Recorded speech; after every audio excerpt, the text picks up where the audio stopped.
Isa sa mga executive order ni US President Donald Trump ang pagsasaayos sa sistema mula sa nangyaring pang-aabuso ng nakaraang administrasyon laban sa religious groups sa Amerika. Naayon pa sa dating opisyal na Malacanang ay isang magandang hakbang. Kung bakit, alamin natin sa report ni Carlo de la Peña.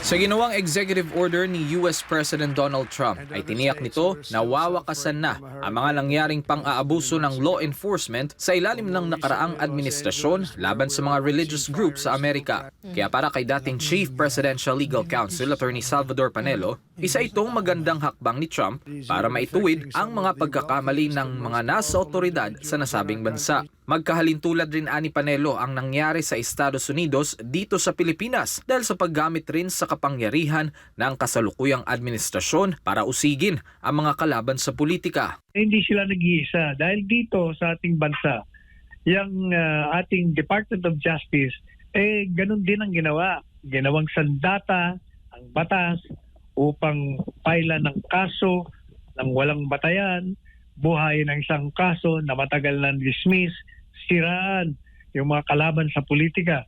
O kaya maganda yung executive order na yan. Kasi yung executive order niya, yan patungkol doon sa Estados Unidos kung saan si Pastor Quiboloy ay isa sa mga biktima ron. Umaasa naman ang dating palace official na magkakaroon na ng pagtutuwid sa mga isyong kinahaharap ng spiritual leader ng The Kingdom of Jesus Christ na si Pastor Apollo C. Quiboloy. Hopefully, with that executive order, mababago ang takbo ng kaso ni Pastor Quiboloy sa Estados Unidos.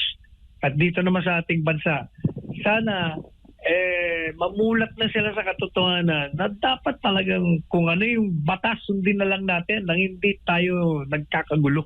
Samantala, pagdating naman sa executive order ni Trump na paglaban sa censorship sa social media platforms, ay ito naman ang reaksyon ni Attorney Panelo. Kahit na may executive order, kung ang gobyerno na rin dito, ganun pa rin ang patakaran kung saan hinahadlangan ang malayang pagpapahayag, ganun pa rin yan. Wala rin. Useless. Kasi ang may gobyerno tayo Gobyerno ang nasusunod sa ngayon hanggat sila'y nasa kapangyarihan.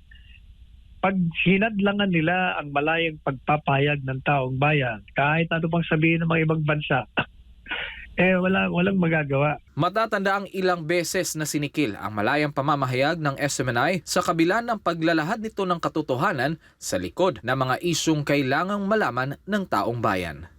Para sa Diyos at sa Pilipinas kong mahal, Carlo de la Peña, SMNI News.